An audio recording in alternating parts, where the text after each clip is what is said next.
to Music is the Drug, Cowboy Junkies podcast available on Apple, Spotify, Amazon, Google, Stitcher, Podchaser, TuneIn, or wherever else you get your podcasts. Don't forget to subscribe to make sure you get every episode.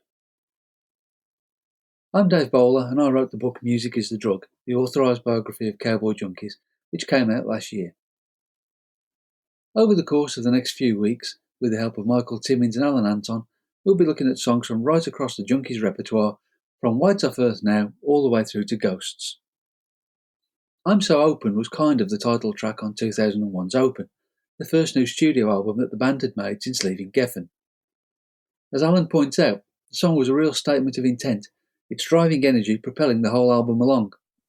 I think that would, that drove the whole recording of that record was that that energy of that song, and that we tried to apply it to as many songs on there as possible, even the slower ones somehow, to get them going a bit more, get them fired up.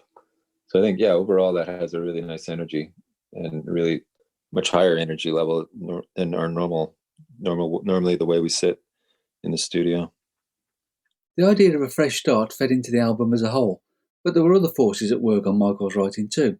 To me, that's the start of the new independent phase of Cowboy Junkies. We just left Geffen, and so that's the first record we make on our, we make them all on our own, but without having to deliver it to anybody. We can just now make our records and put them out how we want to put them out, and have different partners as far as distributors go along the way. And lyrically too, that record is sort of the start for me. It's it's the start of my life with kids. That Miles from Our Home was waiting around. We were expecting to adopt our first child, and so there's a long wait. And then with Open, that's the start of children. And then as soon as you get children, then you begin to think in terms of mortality and the next in line, your parents, and where they're headed. And you begin that whole process. I think kids really bring that home. So Open is really about that. It's about and also your own relationship to your spouse and the one your responsibility of raising kids. So that's sort of that record is sort of the beginning of that. And Open, the song I'm So Open, which is kind of like a title track, really is about that. It's about it's about the circle. It's about the fated finger of fate, who it's going to pick, who's going to choose. The lack really of control in some ways one suddenly realizes one has over one's life, especially when one has kids, and realizes how much of a ride it is. So yeah. You get to 40, and when you're a kid, you kind of think, well, when I get to 40, everything will make sense. It'll all be organised and everything will be okay. And you get to 40 and absolutely nothing makes any sense. And it's even more chaotic than it ever was. Yeah, it's very true. Yeah, you're right, too. A lot of that record is about age, too, my personal aging and those around me, certainly. But the sort of lack of a lack of clarity. I think for me, as a kid, I hated being a kid. But then when I got into my 20s, for sure, and 30s, it's a very driven period, a very driven time for me. I had a real focus for what I wanted to do, and certainly I had the band, so I was very lucky in that. Music became a focus, and artistically and emotionally, but also financially, right? I certainly had something to drive towards, so I was able to do that, and certainly by Open, we're very secure, but a lot of other things begin to sort of become less focused, as you say, one's life, and that I think that's brought on by having kids and certain period in one's relationships, and sort of in the uncertainty of one's future. So, yeah, you're right. I mean, aging is a big part of our records as well. Musically, it's a song that really showcases the band's rhythm section, Alan, Pete and Mike. I mean, I think, that we are ultimately a rhythm section, the three of us. I play lead every now and then, but it's my rhythm playing, I think, which is sort of important. And obviously Alan and Peter are they're the core of the rhythm section, but I think I kind of glue it together. Al doesn't play a traditional bass style. So you have Pete and then you have Al, and then I kind of fit in the middle of that and glue the two sides together. And yeah, I think this song in particular, it really highlights that.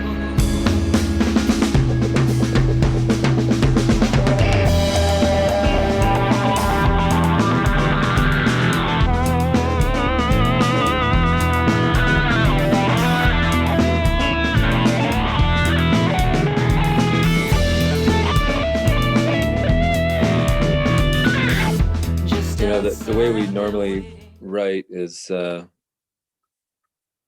kind of a building block thing where Mike will have an acoustic structure, chords for a song and a vocal melody and the lyrics, and it's up to us to try to figure out where the song should go, where it should sit, what the right groove for it would be, and all that sort of thing. But I think on a lot of those songs on that record, they came up with they came out of jams and out of musical ideas first. So they had this kind of running energy throughout that were later worked into proper songs. I find that those kind of approaches are very different. Like the song ends up very differently when it just starts as an acoustic number and has to be figured out and added to and all that sort of thing, as opposed to when the band's sitting there and making some sort of groove or vibe or energy, and then the song is applied to that. So there's two ways that we work, and I find them both very different end result. Using a different writing approach summed up the theme of the song and of much of the album: the willingness and the need in middle age to stay open to new ideas and new experiences. Yeah, and it's very vital to try and stay open. Right, it's hard for sure because you're open. If you are open, and that you're right. That's what that song is a lot about too. That sort of sense of allowing oneself to be open to whatever comes down the line, and you can either put up the walls and close yourself in and put yourself in stasis and just hope you can get through the rest of your life that way. Because when you turn 40, you think you're almost at the end of your life. You're not, of course, even close to it, hopefully. But and there's a lot of years to go and a lot of growth to go if you want. But a lot of us tend to sort of close down there. So that song is a kind of a yearning or a declaration of, okay, this is weird. I wasn't expecting this. I'm here. Let's keep on going. One method of being open as a musician is to bring in different people to work with you. That's been a Junkies staple throughout their career, and for this record, they introduced Linford and Karen from the band Over the Rhine. I love all of that, the feel of that record, and Linford and Karen Berquist from Over the Rhine, were a huge part of that record. A lot of these songs were performed live before. The record was recorded quite live off the floor. With them in the studio with us. A lot of background vocals by Karen, and I love her background vocals on that song, on the out section, the way her and Margot interact, and that's part of that whole record is sort of, we wanted to feature them. They joined us for the Miles from Our Home tour. We done a lot of touring with them, and then we'd use most of them and most of their band, and then we continued on with just Linford and Karen for a while, and as we began to write this record, they sort of, they're part of it. So this whole record has a lot of Linford, a lot of Karen sort of featured, and I think it's a nice sort of a different texture for the album, especially all the background vocals by somebody else. Just outside they're waiting, just outside the circle, waiting there is someone I don't know.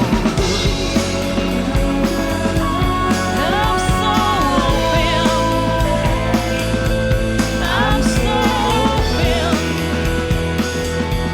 I don't sleep most nights. Toured with us on Miles from Our Home, and we needed, Margot did a lot of her own background vocals on that record, but there was lots of them, and a lot of the harmonies, we wanted to be able to use those live. So Karen had a good voice for that, and a great ear, and we just began to, Margot began to like singing with her, and so it sort of evolved naturally. So it wasn't like we brought somebody in and just plunked them in for the recording. She had, and Linford as well had worked their way into the band. They had found their own spot and they had had attached themselves to our groove, and certainly Karen had figured out how to sing with Margot, you know.